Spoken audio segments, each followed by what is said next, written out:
ఆలయ ప్రాంగణం అనే శీర్షికతోటి మీ ముందరకు వచ్చానండి. ఈ గోపురం చూసి గుర్తుపట్టారా నేను ఎక్కడికి వచ్చాను? రంగారెడ్డి జిల్లాలో ఉన్న చిలుకూరు బాలాజీ మందిరానికి వచ్చానండి. చూడండి, లోపలికి వెళ్ళి చూద్దాం రండి.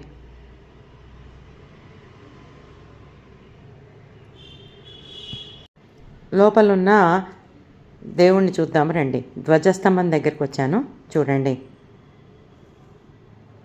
ఆ లోపలేమో ఆంజనేయ స్వామి గుడి అండి. చుట్టూతా ఫెన్సింగ్ వేసేయడం వల్ల తెలియట్లేదు. హనుమత్ జయంతి సందర్భంగా ఉత్సవాలు జరుగుతున్నాయి, చూద్దాం రండి.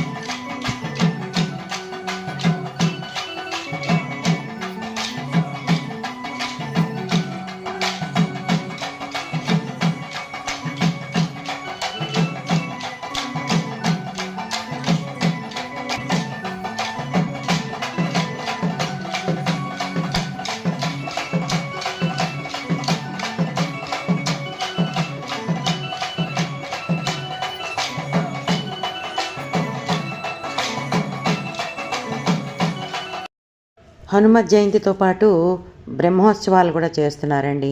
అందుకని ఇక్కడ ప్రత్యేకమైన కార్యక్రమాలు నిర్వహిస్తున్నారు. గుడంతా కూడా రద్దీగా ఎలా ఉందో చూడండి. అందరూ ప్రదక్షిణలు వాళ్ళు ప్రదక్షిణలు చేస్తున్నారు. ఎక్కువ ఆర్భాటాలు ఏం లేకుండా సీదా సాదాగా ఉంటుందండి ఈ ఆలయం. స్వామివారి మూల విరాట్కి ఫోటో తీసుకొనివ్వలేదండి. ఇలా ఉంటుందన్నమాట. ఉభయ నాంచారులతో శ్రీనివాసుడండి స్వయంగా వెలిసిన విగ్రహం ఇది. దీనికి ఒక కథ కూడా చెప్తారండి. ఒక భక్తుడు ప్రతి సంవత్సరం గుడికి వెళ్ళేవాడు. ఒకసారి ఆయనకు ఒంట్లో బాగుండక వెళ్ళలేకపోతే స్వామి కలలో కనిపించి ఇక్కడ ఉన్నాను అని చెప్తే అక్కడ తవ్వితే ఈ మూర్తి బయటపడిందని చెప్తారండి. ఇక్కడ శివాలయం కూడా ఉంది, చూడండి. లోపల మీకు లింగం కనబడుతుంది. ఇది 500 ఏళ్ల నాటి రావి చెట్టు అండి. ఆ రావి చెట్టు కింద శివలింగం ఉంది. మీరు కనుక జాగ్రత్తగా చూస్తే శివలింగం ఉంది, చూడండి. శివాలయం.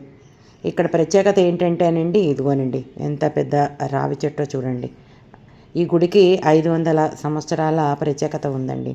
ఇక్కడ ఏంటంటే స్వామివారిని కళ్ళు తెరిచే దర్శనం చేయాలంటారు. షాపింగ్ అది కూడా బయట చాలా ఉందండి. అన్నీ కూడా తక్కువ రేటుకే అని చెప్పచ్చండి.